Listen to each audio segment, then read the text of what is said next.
Hi guys, welcome back to our YouTube channel Lavanya classes. ಇವಾಗ advance corporate accounting continuation video ಇದು. ಅಂದರೆ last ವಿಡಿಯೋನಲ್ಲಿ 8 marks question upload ಮಾಡಿದ್ದೆ, ಇವಾಗ 14 ಮಾರ್ಕ್ಸ್ ಕ್ವಶನು.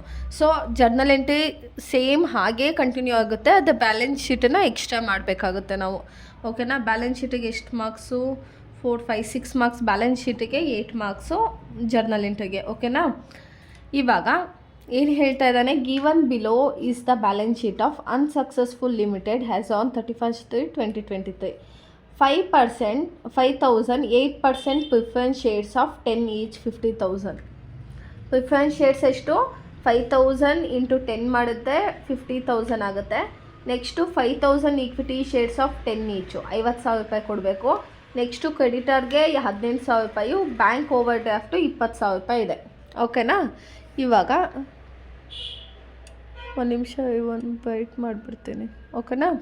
ಇವಾಗ ಇನ್ನೇನೇನು ಅಸೆಟ್ಸ್ ಇದೆ ನಮ್ಮ ಹತ್ರ? ಗುಡ್ ವಿಲ್ ಇದೆ, ಬಿಲ್ಡಿಂಗ್ ಇದೆ, plant, debtors, stock, preliminary expenses, P&L, cash.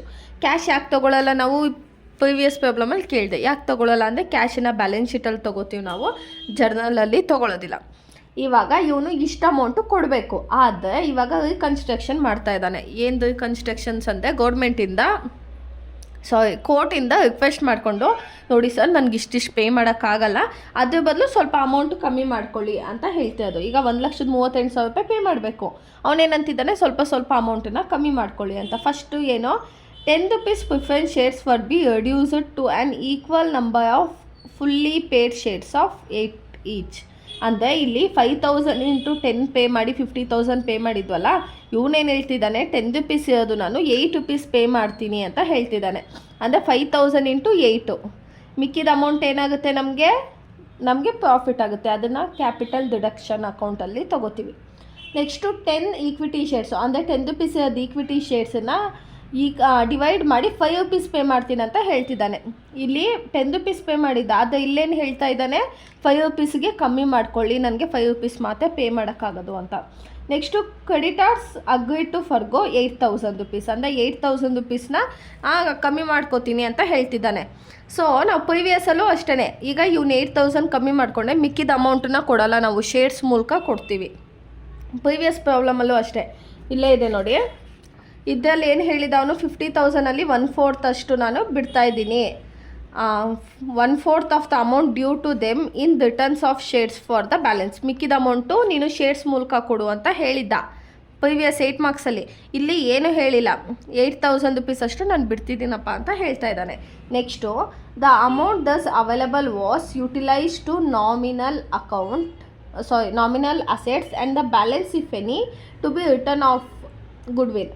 ಇವಾಗ ನಾವು ಲಾಸ್ಟಲ್ಲಿ ಒಂದು ಎಂಟ್ರಿ ಪಾಸ್ ಮಾಡ್ತೀವಿ ಗೊತ್ತಾ, ಜರ್ನಲ್ ಎಂಟ್ರಿಲಿ ಏನು ಕ್ಯಾಪಿಟಲ್ ಡಿಡಕ್ಷನ್ ಅಕೌಂಟ್ ಡೆಬಿಟ್ ಇಟ್ಟು ಇಲ್ಲೇನೇನಿದೆಯೋ ಅದನ್ನು ತೊಗೊಂಡು ಏನಾದರೂ ಅಡ್ಜಸ್ಟ್ಮೆಂಟ್ ಇದ್ದೆ, ಇಲ್ಲಿ ನೋಡಿ ಅಸೆಟ್ ಸೈಡ್ ಏನಾದರೂ ಅಡ್ಜಸ್ಟ್ಮೆಂಟ್ ಕೊಟ್ಟಿದ್ದಾನ? ಏನು ಕೊಟ್ಟಿಲ್ಲ, ಅದಕ್ಕೆ ಇದು ಯಾವುದು ತೊಗೊಳ್ಳಲ್ಲ. ಅಡ್ಜಸ್ಟ್ಮೆಂಟಲ್ಲಿ ಇರೋದು ಮಾತ್ರ ತೊಗೋತೀವಿ, ಅಡ್ಜಸ್ಟ್ಮೆಂಟ್ ಇಲ್ಲದೆ ಇರೋದನ್ನು ತೊಗೊಳ್ಳಲ್ಲ. ಇವಾಗ ಅದರಲ್ಲಿ ಏನು ಹೇಳ್ತಾ ಇದ್ದಾನೆ, ನಾವು ಲಾಸ್ಟಲ್ಲಿ ಏನು ಮಾಡ್ತಿದ್ವಿ ಹೇಳಿ, ಇಲ್ಲಿ ಟು ಕ್ಯಾಪಿಟಲ್ ರಿಸರ್ವ್ ಅಕೌಂಟ್ ಅಂತ ಇತ್ತಲ್ವಾ, ಅದ್ರ ಬದಲಾಗಿ ಅವನೇ ಏನು ಹೇಳ್ತಿದ್ದಾನೆ, ಮಿಕ್ಕಿದ ಅಮೌಂಟನ್ನು ಗುಡ್ ವಿಲ್ ಅಂತ ತೋರಿಸಿ, and the balance if any to be return of good will ಅಂತ ತೋರಿಸಿ. ಅಂದರೆ ರಿಸರ್ವ್ ಅಂತ ಇರೋದು ಗುಡ್ ವಿಲ್ ಅಂತ ತೋರಿಸಿ ಅಂತ ಹೇಳ್ತಾ ಇದ್ದಾನೆ. ಮಿಕ್ಕಿದೆಲ್ಲ ಸೇಮು. ಅರ್ಥ ಆಗ್ತಿದೆಯಲ್ಲ? ಇವಾಗೇನು ಜರ್ನಲ್ ಎಂಟ್ರಿ ಮತ್ತು ಬ್ಯಾಲೆನ್ಸ್ ಶೀಟನ್ನು ಪ್ರಿಪೇರ್ ಮಾಡಬೇಕು. ಕನ್ಫ್ಯೂಸ್ ಆಗಬೇಡಿ, ಓದ್ಸತಿ ಹೆಂಗೆ ಎಂಟ್ರೀಸ್ ಪಾಸ್ ಮಾಡಿದ್ದು ಅದೇ ಥರ ಮಾಡಬೇಕು. ಸೊ ಏನಂತ ತೊಗೊಳ್ಳೋಣ, in the books of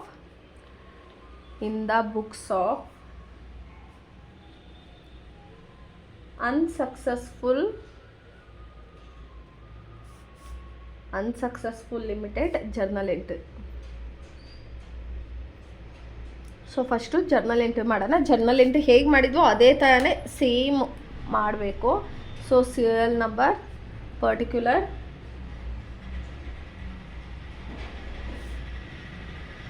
debit, credit.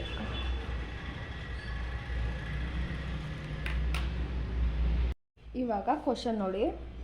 First ಇದು ಅವ್ನು ಪೇ ಮಾಡಬೇಕಾಗಿದ್ದು ರಿಕ್ವೆಸ್ಟ್ ಆದಮೇಲೆ ಇದನ್ನು ನಾವು ತೊಗೋಬೇಕು. ಓಕೆನಾ? ಫಸ್ಟ್ ಏನು ಹೇಳ್ತಿದ್ದಾನೆ, preference shares to be reduced for 8. First ಇದ್ದಿದ್ದೆಷ್ಟು, 10 rupees ಇತ್ತು, ಅದರ 8 rupeesಗೆ ರಿಡ್ಯೂಸ್ ಮಾಡ್ತಾ ಇದ್ದಾನಂತೆ. ಏನಾಗ್ತಿದೆ, ಲಯಾಬಿಲಿಟೀಸ್ ರಿಡ್ಯೂಸ್ ಆಗ್ತಾಯಿದೆ. ಲಯಾಬಿಲಿಟೀಸ್ ಡಿಕ್ರೀಸ್ ಆದರೆ ಡೆಬಿಟ್ ಸೈಡಲ್ಲಿ ತೊಗೋಬೇಕು. ಸೊ ಏನಂತ ತೊಗೋತೀವಿ, old preference shades, old preference shades ಎಷ್ಟಿದೆ? ಕಾಣಿಸ್ತಾ ಇದೆಯಾ? ಓಲ್ಡ್ ಪ್ರಿಫರೆನ್ಸ್ ಶೇಡ್ಸ್ ಎಷ್ಟಿದೆ? 5000 ಇಂಟು 10. 5000 ಇಂಟು 10. 5000 ಇಂಟು 10 ಮಾಡಿದ್ರೆ ಎಷ್ಟು ಬರುತ್ತೆ? 50,000 ಡೆಬಿಟ್ ಸೈಡ್ ತೊಗೊಂಡ್ವಿ. ಇವಾಗ ಏನು ಹೇಳಿದ್ವಿ? ಇವಾಗ ರೆಡ್ಯೂಸ್ ಆಯಿತು, 10 ರೂಪಾಯಿಂದ 8 ರೂಪಾಯಿಗೆ ಬಂತು. ಓಕೆನಾ? ಸೊ ನಮಗೆ ಡಿಕ್ರೀಸ್ ಆಗ್ತಾಯಿದೆ ಇದು, ಅದಕ್ಕೆ ಡೆಬಿಟ್ ಸೈಡ್ ತೊಗೊಂಡ್ವಿ. ನೆಕ್ಸ್ಟ್ ಏನು ಮಾಡಬೇಕು? ಇವಾಗ 8 ರೂಪೀಸ್ ಥರ ಪೇ ಮಾಡಬೇಕಲ್ವ? ಏನು ಮಾಡಬೇಕು? ಲ್ಯಾಬಿಲಿಟೀಸು 8 ರೂಪೀಸ್ ಥರ ಪೇ ಮಾಡಬೇಕು. ಅವಾಗ ಏನಾಗುತ್ತೆ? ಲ್ಯಾಬಿಲಿಟೀಸ್ ಇನ್ಕ್ರೀಸ್ ಆದರೆ ಕ್ರೆಡಿಟ್ ಸೈಡ್ ತೊಗೋತೀವಿ.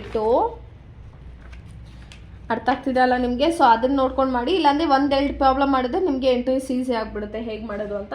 ಸೊ ಇವಾಗ new preference share account. So new preference shares ಎಷ್ಟು ಪೇ ಮಾಡ್ಬೇಕು ನಾವು? 5000 ಇಂಟು 8 ರೂಪಾಯಿ. 10 ರೂಪಾಯಿ ಥರ ಇದ್ದಿದ್ದು ರಿಕ್ವೆಸ್ಟ್ ಮಾಡಿ ಇವಾಗ 8 ರೂಪೀಸ್ ಥರ ಮಾಡ್ಕೊಂಡ್ವಿ. ಸೊ ಎಷ್ಟು ಬರುತ್ತೆ? 5 8 40. ಸೊ 40,000 ರುಪೀಸ್ ಪೇ ಮಾಡಬೇಕು. ಇವಾಗ ಪ್ರಿಫರೆನ್ಸ್ ಶೇರ್ಸ್ ನಾವು 50,000 ಪೇ ಮಾಡಬೇಕಾಗಿತ್ತು, 40,000 ಪೇ ಮಾಡ್ತಾಯಿದ್ದೀವಿ. ಇನ್ನು ಮಿಕ್ಕಿ 10,000 ಏನಾಯಿತು? ನಮಗೆ ಪ್ರಾಫಿಟ್ ಆಯಿತು. ಅದನ್ನು ಪ್ರಾಫಿಟ್ ಅಂತ ತೊಗೊಳ್ಳಲ್ಲ, ಏನಂತ ತೊಗೋತೀವಿ? To capital deduction account. To capital reduction account. ಹೆಂಗೆ ಬಂತು ಕ್ಯಾಪಿಟಲ್ ಡಿಡಕ್ಷನು? 50,000 ಮೈನಸ್ 40,000 ಮಾಡಿದ್ದಕ್ಕೆ ನಮಗೆ ಕ್ಯಾಪಿಟಲ್ ಡಿಡಕ್ಷನ್ ಎಷ್ಟು ಬಂತು? 10,000 ಬಂತು. ಸೊ ಇವಾಗ ಏನು ಬರಬೇಕು? Being the reduction of 5,000 preference shares of ₹10 each to ₹8. ಏನು? 10 ರೂಪೀಸ್ ಪೇ ಮಾಡಬೇಕಾಗಿತ್ತು, ಅದೇ ನಾವು 8 ರೂಪೀಸ್ ಪೇ ಮಾಡ್ತಿದ್ದೀವಿ ಅಂತ ಅರ್ಥ. Being reduction of preference shares ಅಲ್ವಾ ಇದು? ಪ್ರಿಫರೆನ್ಸ್ ಶೇರ್ಸ್ ₹10 to 8 ಅಂತ ಈಸಿಯಾಗೂ ಬರ್ಕೊಬಿಡಿ, ಆಯಿತಾ? ತುಂಬ ತಲೆ ಕೆಡಿಸ್ಕೊಬಿಡಿ. ಇವಾಗ ಇದಾಯ್ತಲ್ವಾ? ಫಸ್ಟ್ ಒಂದು ಕತೆ ಮುಗೀತು. ಇವಾಗ ಸೆಕೆಂಡಲ್ಲಿ ಏನು ಹೇಳ್ತಾ ಇದ್ದಾನೆ? 10 rupees equity shares were to be reduce to an equal number of fully paid shares of ₹5 ಅಂತ ಹೇಳ್ತಾ ಇದ್ದಾನೆ. ಇಲ್ಲಿ ನೋಡಿ, 10 ರೂಪಾಯಿ ಇಲ್ಲಿರೋದು ಎಷ್ಟಿದೆ? 5,000 ಈಕ್ವಿಟಿ ಶೇರ್ಸು 10 ರೂಪಾಯಿ ಥರ ಕೊಟ್ಟಿರೋದು. ಇವನು ಫುಲ್ಲು ಪ್ಲೀಸ್ ಅಂತ ರಿಕ್ವೆಸ್ಟ್ ಮಾಡ್ಕೊಂಡ್ಮೇಲೆ 10 ರೂಪಾಯಿ ಇರೋದನ್ನು 5 ರೂಪಾಯಿಯಾಗಿ ಮಾಡ್ಕೊಂಡಿದ್ದಾರೆ. ಸೊ ಏನಂತ ತೊಗೋತೀವಿ ನಾವು? ಇವಾಗ ಈಕ್ವಿಟಿ ಶೇರ್ಸು ನಮಗೇನಾಗ್ತಾ ಇದೆ? ಕಮ್ಮಿ ಆಗ್ತಾ ಇದೆ. ಸೊ ಈಕ್ವಿಟಿ ಶೇರ್ಸು ರೆಡ್ಯೂಸ್ ಆದ ಲಯಬಿಲಿಟೀಸು. ಈಕ್ವಿಟಿ ಶೇರ್ಸ್ ಅಂದರೆ ಏನು? ಲಯಬಿಲಿಟೀಸ್. ನಾವು ಕೊಡೋದು ರೆಡ್ಯೂಸ್ ಆದ ಏನಾಗುತ್ತೆ? ಡೆಬಿಟ್ ಸೈಡ್ ತೊಗೋತೀವಿ. ಏನಂತ ತೊಗೋತೀವಿ? ಓಲ್ಡ್ ಈಕ್ವಿಟಿ ಶೇರ್ಸ್ ಎಷ್ಟಿದೆ? 5,000 ಇಂಟು 10.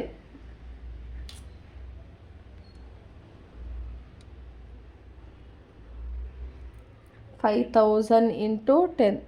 ಓಕೆನಾ? 5,000 ಇಂಟು 10 ಮಾಡಿದ್ರೆ ಎಷ್ಟು ಬರುತ್ತೆ? 50,000 ಡೆಬಿಟು.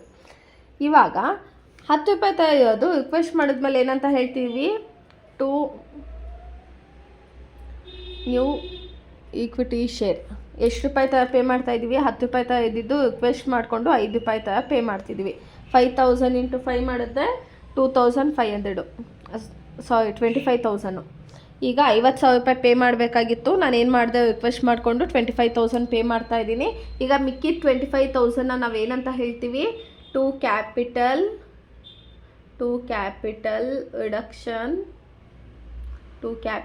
Reduction account. ಆಯಿತಾ? ಕ್ಯಾಪಿಟಲ್ ರಿಡಕ್ಷನ್ ಹೆಂಗೆ ಬಂತು? 50K ಮೈನಸ್ 25K ಮಾಡಿದ್ದಕ್ಕೆ ಮತ್ತೆ ನಮಗೆ 25,000 ಬಂತು. ಮತ್ತು ಇಲ್ಲಿ ಏನಂತ ತೊಗೋತೀವಿ? Being reduction of equity shares ₹10 to ₹5. ಆಯಿತಾ? ಯಾರೋ ಒಂದು ಚೆನ್ನಾಗಿ ಚೌಕಾಸಿ ಮಾಡಿದ್ದಾನೆ. ಇವಾಗ ಇದಾಯಿತು. ಥರ್ಡ್ ಏನು ಕೊಟ್ಟಿದ್ದಾನೆ? Creditors agree to forgo 8,000 rupees. Creditors ಬೇಡ ಅಂತ ಬಿಡ್ತಾ ಇದ್ದಾರೆ. ಸೊ ಇವಾಗ 8,000 ರೂಪೀಸ್ ಏನಾಗ್ತಾ ಇದೆ? ಲಯಾಬಿಲಿಟೀಸು ಡಿಕ್ರೀಸ್ ಆಗ್ತಾ ಇದೆ. ಲಯಾಬಿಲಿಟೀಸ್ ಡಿಕ್ರೀಸ್ ಆದರೆ ಎಲ್ಲಿ ತೊಗೋತೀವಿ? ಡೆಬಿಟ್ ಸೈಡ್ ತೊಗೋತೀವಿ. Third one. ಅದೇ ನಮಗೆ ಪ್ರಿವಿಯಸಲ್ಲಿ ಏನಂದಿದ್ದ? ಮಿಕ್ಕಿದ ಅಮೌಂಟು ಶೇರ್ಸ್ ಮೂಲಕ ಕೊಡಿ ಅಂತ ಹೇಳಿದ್ದ. ಅದೇ ಇವನೇನು ಹೇಳ್ತಿದ್ದಾನೆ? 8,000 ರೂಪಾಯಿನ ಬಿಟ್ಬಿಡ್ತಾ ಇದ್ದಾನೆ. ಸೊ ಕ್ರೆಡಿಟರ್ಸ್ ಅಕೌಂಟ್ ಡೆಬಿಟ್ 8,000 ಬೇಡ ಕಣಪ್ಪ ಅಂತ ಹೇಳ್ತಿದ್ದಾನೆ. ಸೊ ನಮಗೇನಾಗ್ತಿದೆ? 8,000 ರೂಪೀಸ್ ಪ್ರಾಫಿಟ್ ಆಗ್ತಾ ಇದೆ. ಅದಕ್ಕೆ ಟು ಕ್ಯಾಪಿಟಲ್ ಡಿಡಕ್ಷನ್ ಅಕೌಂಟ್ ಅಂತ ತಗೋಬೇಕು. ಕ್ಯಾಪಿಟಲ್ ಡಿಡಕ್ಷನ್ ಅಕೌಂಟ್ ಅಂದರೆ ಏನು, 8000 ರುಪೀಸು ನಮಗೆ ಸೇವ್ ಆಗ್ತಾ ಇದೆ ಅಂತ. ಆಯಿತಾ. ಇವಾಗ ಬೀಯಿಂಗ್ ಕ್ವಶನಲ್ಲಿ ಏನಿದೆಯೋ ಅದನ್ನೇ ಬರೆದ್ಬಿಡಿ. Being agreed to forgo 8000, creditors agreed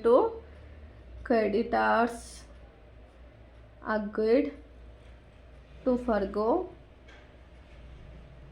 8000. ಆಯಿತಾ. ನೆಕ್ಸ್ಟ್ ಏನು ಕೊಟ್ಟಿದ್ದಾನೆ ಇದನ್ನು ಕ್ಲೀನಾಗಿ ಎಕ್ಸ್ಪ್ಲೈನ್ ಮಾಡ್ತೀನಿ ನೋಡಿ. The amount thus available was to be utilised to the normal asset. ಓಕೆನಾ. ಇವಾಗ ಮಿಕ್ಕಿದ ಅಮೌಂಟು ಅಂದರೆ ಇವಾಗ ನೆಕ್ಸ್ಟು ಎಲ್ಲ ಅಡ್ಜಸ್ಟ್ಮೆಂಟ್ ಮುಗ್ದೋಗ್ಬಿಟ್ಟೆ ನಾವೇನು ಮಾಡ್ತೀವಿ, ಯಾವ ಎಂಟ್ರೀಸ್ ಪಾಸ್ ಮಾಡ್ತೀವಿ. ಒಂದು ನಿಮಿಷ.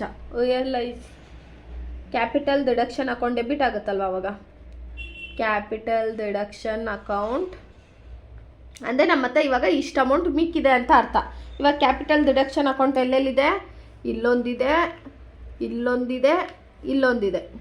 ಸೊ ಎಷ್ಟಿದೆ, 10,000, 25,000, 8,000. ಸೊ ಅದಷ್ಟು ಆ್ಯಡ್ ಮಾಡಿದ್ರೆ ಎಷ್ಟು ಬರುತ್ತೆ, 10,000, 25,000, 8,000. 10, 25, 35, 42 ಎಷ್ಟು ಬಂತು ಇವಾಗ ಕ್ಯಾಪಿಟಲ್. ನಮ್ಮ ಹತ್ರ ಎಷ್ಟು ಅಮೌಂಟ್ ಮಿಕ್ಕಿದೆ ಇವಾಗ, 42,000 ರುಪೀಸು ನಮ್ಮ ಹತ್ರ ಮಿಕ್ಕಿದೆ. ಇವನೇನು ಹೇಳ್ತಿದ್ದಾನೆ, the available was to be utilise to nominal asset. ಏನು ಇವಾಗ ಮಿಕ್ಕಿರೋ ಅಮೌಂಟನ್ನು ನಾಮಿನಲ್ ಅಸೆಟಲ್ಲಿ ಯುಟಿಲೈಸ್ ಮಾಡ್ಕೊಳ್ಳಿ ಅಂತ ಹೇಳಿದ್ದಾನೆ. ನಾಮಿನಲ್ ಅಸೆಟ್ ಅಂದರೆ ಯಾವ್ದ್ಯಾವ್ದು ಬರುತ್ತೆ ನಮಗೆ ಅಸೆಟಲ್ಲಿ, ಪ್ರಿಲಿಮಿನರಿ ಎಕ್ಸ್ಪೆನ್ಸಸ್ಸು ಮತ್ತು ಪ್ರಾಫಿಟ್ ಆ್ಯಂಡ್ ಲಾಸ್ ಅಕೌಂಟು, ಇನ್ನೊಂದು ಡಿಸ್ಕೌಂಟ್ ಬರುತ್ತೆ. ನಮಗೆ ಇಲ್ಲಿ ಕ್ಲೀನಾಗಿ ನೋಡ್ಕೊಳ್ಳಿ. ನಾಮಿನಲ್ ಅಸೆಟ್ ಅಂದರೆ ಯಾವುದು, ಪ್ರಿಲಿಮಿನರಿ ಎಕ್ಸ್ಪೆನ್ಸಸ್ ಬರುತ್ತೆ, ಪ್ರಿಲಿಮಿನರಿ ಮತ್ತು P&L ಅಕೌಂಟು. ಆಯಿತಾ. ಇದೆರಡನ್ನೂ ಏನು ಮಾಡಿ ಅಂತ ಹೇಳ್ತಾ ಇದ್ದಾನೆ, ಫುಲ್ ಅಷ್ಟನ್ನು ಯುಟಿಲೈಸ್ ಮಾಡ್ಕೊಳ್ಳಿ ಅಂತ ಹೇಳ್ತಿದ್ದಾನೆ. ಪ್ರಿಲಿಮಿನರಿ ಎಕ್ಸ್ಪೆನ್ಸಸ್ಸು 3,000 ತೊಗೋಬೇಕಂತ, P&L 2,500 ಫುಲ್ ಯುಟಿಲೈಸ್ ಮಾಡ್ಕೋಬೇಕಂತೆ. And the balance if any, in case ಅದನ್ನು ನಾವು ಯುಟಿಲೈಸ್ ಮಾಡಿಕೊಂಡು ಏನಾದರೂ ಬ್ಯಾಲೆನ್ಸ್ ಮಿಕ್ಕಿದ್ರೆ to be return of goodwill, ಅಂದರೆ ಗುಡ್ ವಿಲ್ನ ರಿಮೂವ್ ಮಾಡಿಬಿಡೋಣ ಅಂತ ಹೇಳ್ತಾ ಇದ್ದಾರೆ. ಅರ್ಥ ಆಗ್ತಾ ಇದೆ ಅಲ್ವಾ ನಿಮಗೆ. ನಾಮಿನಲ್ ಅಕೌಂಟ್ ಫುಲ್ ಅಮೌಂಟನ್ನ ಯುಟಿಲೈಸ್ ಮಾಡ್ಕೊಬಿಡಿ ಅಂತ ಹೇಳ್ತಿದ್ದಾನೆ. ನಾನೇನಂದಿದ್ದೆ ಫಸ್ಟ್ ಕ್ಲಾಸಲ್ಲಿ ಇಂಟ್ರಡಕ್ಷನ್ ಪಾರ್ಟಲ್ಲಿ, ಒಂದು ಕಂಪನಿ ಲಾಸ್ ಆಗೋದಕ್ಕೆ ಏನು ಕಾರಣ ಅಂದರೆ, ಇವಾಗ ಅವನು ಲ್ಯಾಂಡ್ ಆ್ಯಂಡ್ ಬಿಲ್ಡಿಂಗು 10 ಲಕ್ಷ ಇರುತ್ತೆ ಅಂದ್ಕೊಳ್ಳಿ, ಮಿಸ್ಸಾಗಿ 15 ಲಕ್ಷ ಎಂಟ್ರಿ ಮಾಡ್ತಾರೆ, ಇಲ್ಲ ಮಿಸ್ಸಾಗಿ 5 ಲಕ್ಷ ಅಂತ ಎಂಟ್ರಿ ಮಾಡಿಬಿಡ್ತಾರೆ. ಸೊ ಅವಾಗೇನಾಗುತ್ತೆ, ಬ್ಯಾಲೆನ್ಸ್ ಶೀಟಲ್ಲಿ ಪ್ರಾಬ್ಲಮ್ ಆಗಿ ಲಾಸಿಗೆ ಬಂದುಬಿಡುತ್ತೆ. ಆದರೆ ಇಲ್ಲಿ ಯಾವುದೇ ರೀತಿ ಗುಡ್ವಿಲ್ಲು, ಬಿಲ್ಡಿಂಗು, ಪ್ಲ್ಯಾಂಟು, ಡೆಟಾರ್ಸು, ಸ್ಟಾಕು ಯಾವುದ್ರ ಮೇಲೂ ಅಡ್ಜಸ್ಟ್ಮೆಂಟ್ ಕೊಟ್ಟಿಲ್ಲ. ಸೊ ಅದಕ್ಕೆ ನಾವು ತೊಗೊಳ್ಳಲ್ಲ. ಅರ್ಥ ಆಗ್ತಿದೆ ಅಲ್ವಾ. ಅಡ್ಜಸ್ಟ್ಮೆಂಟ್ ಕೊಟ್ಟಿದ್ದರೆ ತೊಗೋತೀವಿ, ಇಲ್ಲ ಅಂದರೆ ತೊಗೊಳ್ಳಲ್ಲ. ಇವಾಗ ಇವನೇನು ಹೇಳ್ತಾ ಇದ್ದಾನೆ, ನಾಮಿನಲ್ ಅಸೆಟನ್ನು ಫುಲ್ಲು ಯುಟಿಲೈಸ್ ಮಾಡ್ಕೊಳ್ಳಿ ಅಂತ ಹೇಳ್ತಿದ್ದಾನೆ. ನಾಮಿನಲ್ ಅಸೆಟ್ ಯಾವುದ್ಯಾವುದು, preliminary expenses, P&L account.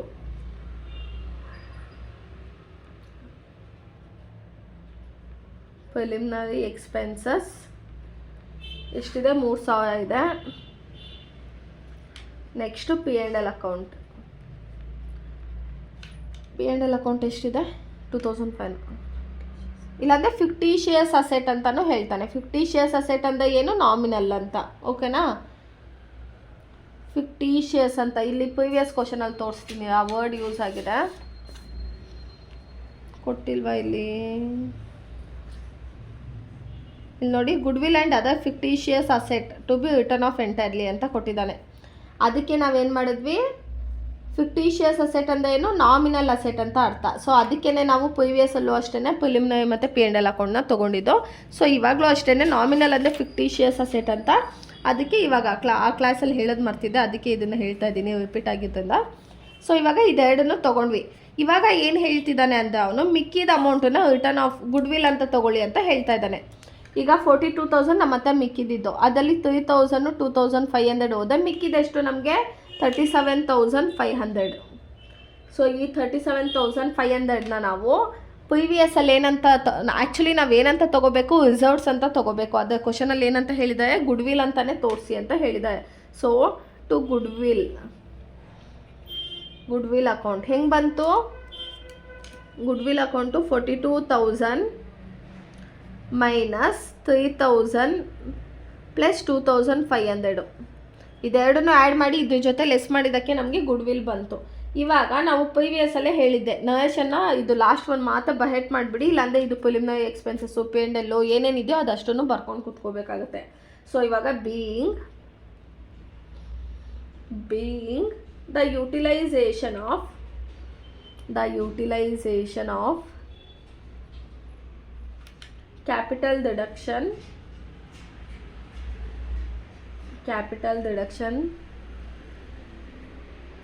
account balance in return of writing off ಅಂತ ತಗೊಳ್ಳಿ,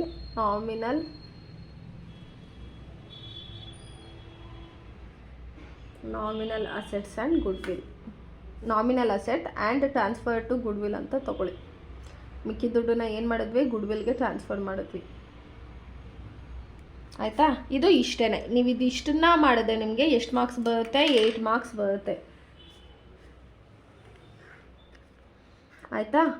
ಇವಾಗ ಇದಿಷ್ಟು ಅರ್ಥ ಆಯಿತಾ? ಇವಾಗ ಬ್ಯಾಲೆನ್ಸ್ ಶೀಟ್ ಮಾಡೋಣ.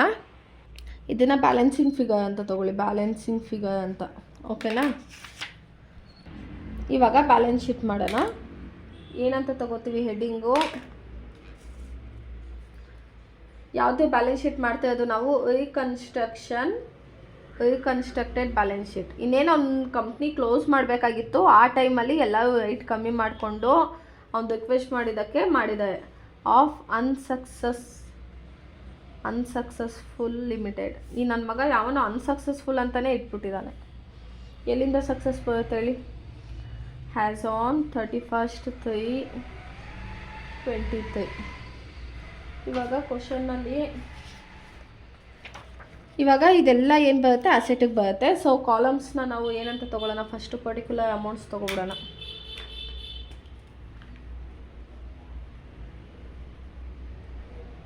ಪರ್ಟಿಕ್ಯುಲರ್ಸ್ ಅಮೌಂಟ್ ಅಂತ ಅದು ತಗೊಳ್ಳೋಣ. ಡೈರೆಕ್ಟಾಗಿ ತೊಗೊಬಿಡೋಣವಾ? Amount line ಹಾಕೊಬಿಡ್ತೀನಿ. ಇವಾಗ ಬ್ಯಾಲೆನ್ಸ್ ಶೀಟ್ ಹೆಂಗೆ ಮಾಡ್ತೀವಿ ನಾವು?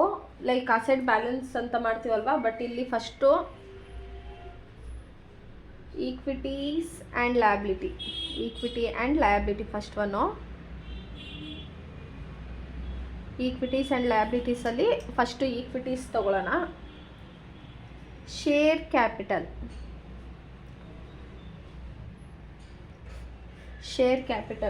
ಕ್ಯಾಪಿಟಲ್ ಬಗ್ಗೆ ಏನಾದರೂ ಕೊಟ್ಟಿದ್ದಾನಾ? ಇಲ್ಲಿ ನೋಡಿ, ಶೇರ್ ಕ್ಯಾಪಿಟಲಲ್ಲಿ ನಾವು ಏನು ಶೇರ್ ಕ್ಯಾಪಿಟಲ್ ಇದೆಯಲ್ವಾ ಅದು ಹೊಸದು ತೊಗೋಬೇಕು. ಓಕೆನಾ? ಬ್ಯಾಲೆನ್ಸ್ ಶೀಟ್ ನಾವು ಹೊಸದು ಇದೆಲ್ಲ ರೀಕನ್ಸ್ಟ್ರಕ್ಷನ್ ಆದಮೇಲೆ ಪ್ರಿಪೇರ್ ಮಾಡ್ತೇವೆ ಬ್ಯಾಲೆನ್ಸ್ ಶೀಟ್ ಆಗಿದ್ದರಿಂದ ಏನು ಮಾಡಬೇಕು? ಹಳೆ ಪ್ರಿಫರೆನ್ಸ್ ಶೇರ್ಸು, ಹಳೆ ಈಕ್ವಿಟಿ ಶೇರ್ಸು ತೊಗೊಳ್ಳೋ ಹಾಗಿಲ್ಲ. ಹೊಸ ಪ್ರಿಫರೆನ್ಸ್ ಶೇರ್ಸು, ಹೊಸ ಈಕ್ವಿಟಿ ಶೇರ್ಸು ತೊಗೋಬೇಕು. ಸೊ ಪ್ರಿಫರೆನ್ಸ್ ಶೇರ್ ಕ್ಯಾಪಿಟಲ್ ಎಷ್ಟಿದೆ? ಹೊಸದು ಪ್ರಿಫರೆನ್ಸ್ ಶೇರ್ ಕ್ಯಾಪಿಟಲು 5000 × 8. ನಾವೇನು ಮಾಡ್ತಿದ್ದೀವಿ? 5000 × 8 ರೂಪಾಯಿ ಥರ ಕೊಡ್ತಾಯಿದ್ವಿ. ಮುಂಚೆ 10 ರೂಪೀಸ್ ಥರ ಕೊಡ್ತಾಯಿದ್ವಿ, ಇವಾಗ 8 ರೂಪೀಸ್ ಥರ ಕೊಡ್ತಾಯಿದ್ದೀವಿ. 5000 × 8 40,000 ಆಗುತ್ತೆ. ಆಯಿತಾ? ನೆಕ್ಸ್ಟು ಈಕ್ವಿಟಿ ಶೇರ್ಸು 10 ರೂಪಾಯಿ ಥರ ಕೊಡ್ತಾಯಿದ್ವಿ, ಆಮೇಲೆ 5 ರೂಪಾಯಿ ಥರ ಕೊಡ್ತಾಯಿದ್ದೀವಿ. ಈಕ್ವಿಟಿ ಶೇರ್ ಕ್ಯಾಪಿಟಲ್ ಎಷ್ಟು? 50,000 ರೂಪಾಯಿಗೆ 5 ರೂಪಾಯಿ ಥರ ಕೊಡ್ತಾಯಿದ್ದೀವಿ. ಮುಂಚೆ ಎಷ್ಟು ಕೊಡ್ತಿದ್ವಿ? 10 ರೂಪಾಯಿ ಕೊಡ್ತಾಯಿದ್ವಿ. ಹಳೇದು ತೊಗೊಳ್ಳೋ ಹಾಗಿಲ್ಲ, ಹಳೇದು ಮಾಡುವಾಗಲೇ ಅವನಿಗೆ ಲಾಸ್ ಆಗಿತ್ತಲ್ವಾ. ಸೊ ಇವಾಗ ಅವನು ಹೊಸ ಚೇಂಜ್ ಮಾಡಿಸ್ತಾ ಇದ್ದಾನೆ. ಸೊ 5000 × 5 ಮಾಡಿದ್ರೆ ನಮಗೆ 25,000 ಬರುತ್ತೆ. ಆಯಿತಾ? ಈಗ ಶೇರ್ ಕ್ಯಾಪಿಟಲಲ್ಲಿ ಇದೆರಡೇ ಇರೋದು, ಈಕ್ವಿಟಿ ಶೇರ್ಸ್ ಒಂದು, ಪ್ರಿಫರೆನ್ಸ್ ಶೇರ್ಸ್ ಒಂದು, ಅಷ್ಟೇ. ಇವಾಗ ಸೆಕೆಂಡ್ ಒನ್ ಯಾವ್ದು ಬರುತ್ತಿದ್ದಲ್ಲಿ? ರಿಸರ್ವ್ಸ್ ಬರುತ್ತೆ. Reserves and surplus. ಆಯಿತಾ? ನಮಗೆ ರಿಸರ್ವ್ಸ್ ಅಂತ ಇಲ್ಲಿ ನಾವು ಬೇರೆ ಪ್ರಾಬ್ಲಮಲ್ಲಿ ತೊಗೋತೀವಿ, ಇದ್ರಲ್ಲಿ ಕೊಟ್ಟಿಲ್ಲ.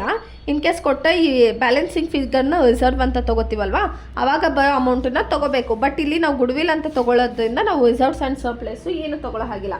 ಇವಾಗ ಈಕ್ವಿಟಿನಲ್ಲಿ ಶೇರ್ ಕ್ಯಾಪಿಟಲ್ ಆಯಿತು, ರಿಸರ್ವ್ಸ್ ಆಯಿತು. ಇವಾಗ ಲಯಾಬಿಲಿಟೀಸಲ್ಲಿ 2 ಟೈಪ್ಸ್ ಬರುತ್ತೆ. ಒಂದು ನಾನ್ ಕರೆಂಟ್ ಲಯಾಬಿಲಿಟಿ,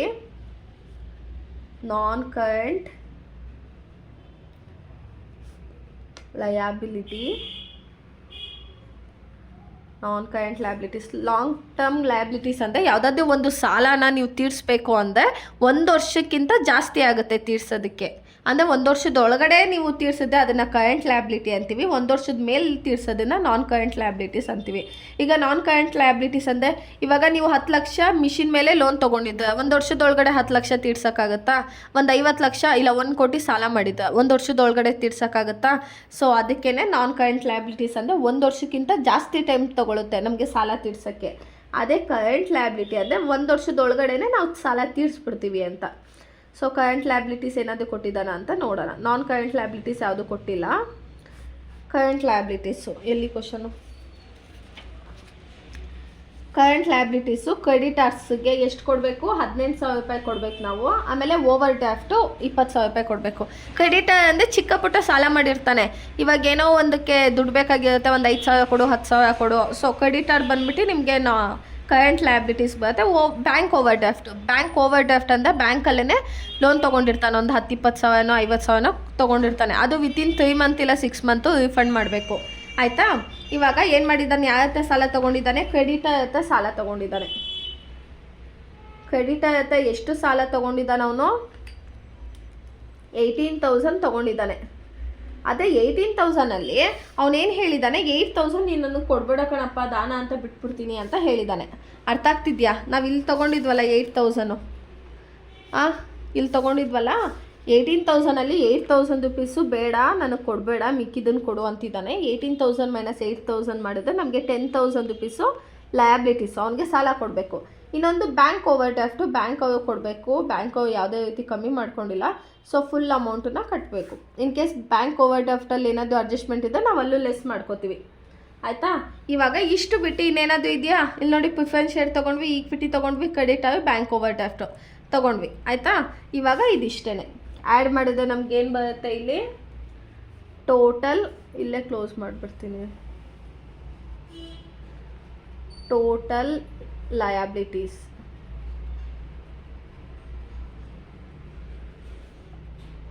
ಎಷ್ಟು ಬರುತ್ತೆ? ಟೋಟಲ್ ಲಯಬಿಲಿಟೀಸು 40,000 25,000 10,000 20,000 95,000 ಸಾಲ ಇದೆ ಅವನ ಹತ್ರ. ಆಯಿತಾ?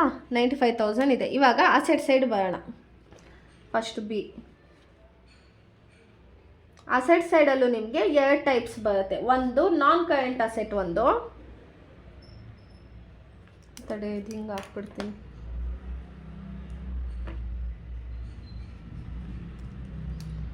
ಫಸ್ಟ್ ಒನ್ ಏನು? ನಾನ್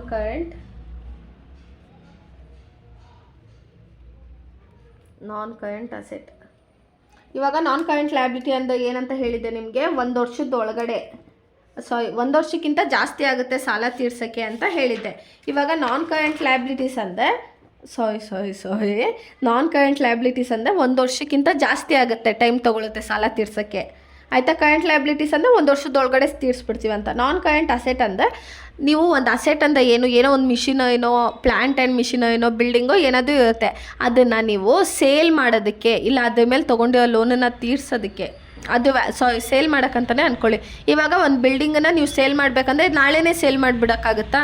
ಕರೆಕ್ಟಾಗಿ ರೇಟನ್ನು ನೋಡಿ ಸೇಲ್ ಮಾಡಬೇಕು, ಕಸ್ಟಮರ್ನ ಹಿಡಿಬೇಕು, ಅವನಿಗೆ ಸೇಲ್ ಮಾಡಬೇಕು. ಸೊ ಟೈಮ್ ಏನಾಗುತ್ತೆ? 1 ವರ್ಷಕ್ಕಿಂತ ಜಾಸ್ತಿ ಆಗುತ್ತೆ. ಸೊ ಅದನ್ನು ನಾವು ನಾನ್ ಕರೆಂಟ್ ಅಸೆಟ್ ಅಂತ ಹೇಳ್ತೀವಿ. ಇವಾಗ ಏನಾದರೂ ಒಂದು ಅಸೆಟನ್ನು ನಾವು 1 ವರ್ಷದ ಒಳಗಡೆ ಸೇಲ್ ಮಾಡಿದ್ರೆ ಅದು ಕರೆಂಟ್ ಅಸೆಟ್ ಆಗುತ್ತೆ. 1 ವರ್ಷಕ್ಕಿಂತ ಜಾಸ್ತಿ ಟೈಮ್ ತೊಗೊಳ್ಳೋದು ನಾನ್ ಕರೆಂಟ್ ಅಸೆಟ್ ಆಗುತ್ತೆ. ಓಕೆನಾ? ಇವಾಗ ನಾನ್ ಕರೆಂಟ್ ಅಸೆಟಲ್ಲಿ ಯಾವ್ದಾವ್ದು ಬರುತ್ತೆ? ಫಿಕ್ಸ್ಡ್ ಅಸೆಟ್ಗಳು ಅಂದರೆ ಗುಡ್ವಿಲ್ಲು, ಬಿಲ್ಡಿಂಗು, ಪ್ಲ್ಯಾಂಟು, ಇದೆಲ್ಲ ಏನಾಗುತ್ತೆ? ನಾನ್ ಕರೆಂಟ್ ಅಸೆಟ್ಟು. ಆಯಿತಾ? ಡೆಟಾರ್ಸು, ಸ್ಟಾಕು, ಇದೆಲ್ಲ ಕರೆಂಟ್ ಅಸೆಟ್ಟು. ಓಕೆನಾ? ಮತ್ತು ಕ್ಯಾಶು ಅಷ್ಟೇ ಕರೆಂಟ್ ಅಸೆಟ್ಟು.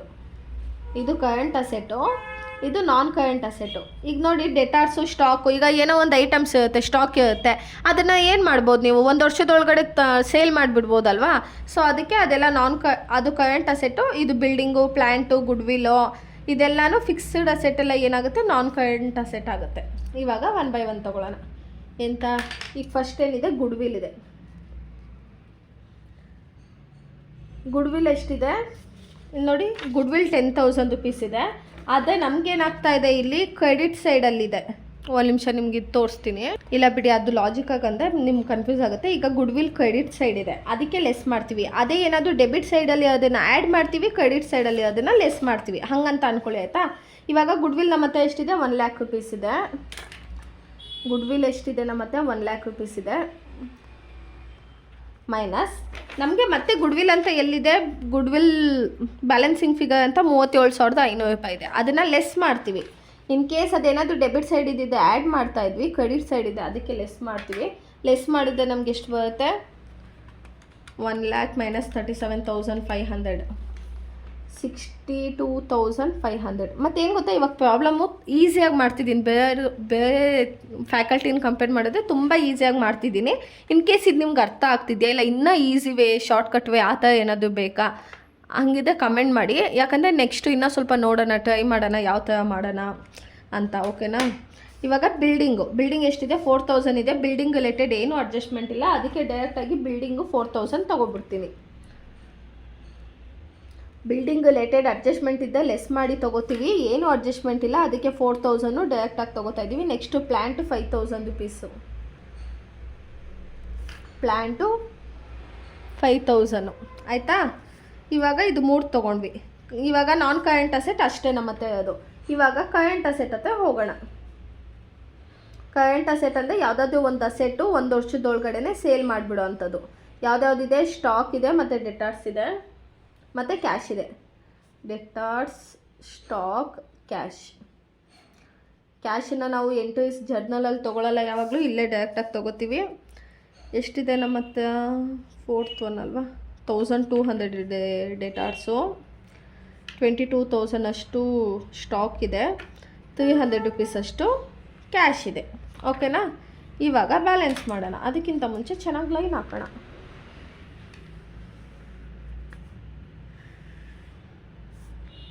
ಒಂದು ನಿಮಿಷ. ಅರ್ಥ ಆಗ್ತಿದೆ ಅಲ್ವಾ ನಿಮಗೆ? 1 ಸತಿ ಅಲ್ಲ 2 ಸತಿ ಮಾಡಿ. ಇನ್ ಕೇಸ್ ನಿಮ್ಗೆ ಏನಾದರೂ ಪರ್ಸ್ನಲಾಗಿ ಟ್ಯೂಷನ್ ಏನಾದರೂ ಬೇಕು ಅಂತ ಅಂದರೆ DM ಮಾಡಿ. ಯಾರಿಗೂ ಫೋರ್ಸ್ ಇಲ್ಲ. ಇಷ್ಟ ಇದ್ದರೆ ನಾವು ಕ್ಲಾಸಸ್ ಮಾಡ್ತಾಯಿದ್ದೀವಿ, ಆನ್ಲೈನ್ ಕ್ಲಾಸಸ್ಸು. ಲಾಸ್ಟ್ ಸತಿ 3 ಬ್ಯಾಚಸ್ನ ಕಂಪ್ಲೀಟ್ ಮಾಡಿದ್ದೀವಿ ಎಕ್ಸಾಮ್ ಟೈಮಲ್ಲಿ. ಓಕೆನಾ. ಇವಾಗ ಲೈನ್ ಹಾಕಿದ್ದೀನಿ. ಅದಕ್ಕೆ ಹೇಳ್ತದ್ದು ಫೋರ್ಸ್ ಇಲ್ಲ, ಯಾವುದು ಇಂಟ್ರೆಸ್ಟ್ ಇದೆ ಟ್ಯೂಷನ್ಗೆ ಅಟೆಂಡ್, ಆನ್ಲೈನ್ ಕ್ಲಾಸಸ್ಗೆ ಪರ್ಸ್ನಲ್ಲಾಗಿ ಆನ್ಲೈನ್ ಕ್ಲಾಸಸ್ಗೆ ನೀವು ಜಾಯ್ನ್ ಆಗ್ಬೋದು.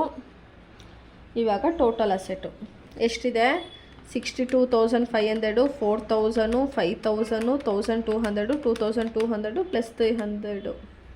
ಯಾವುದಾದ್ರೂ ಮಿಸ್ ಆಗಿದೆ ನೋಡೋಣ. ಇದು 2,200 ಅಲ್ಲ, 22,000 ಸ್ಟಾಕ್ ಇರೋದು. ಓಕೆನಾ.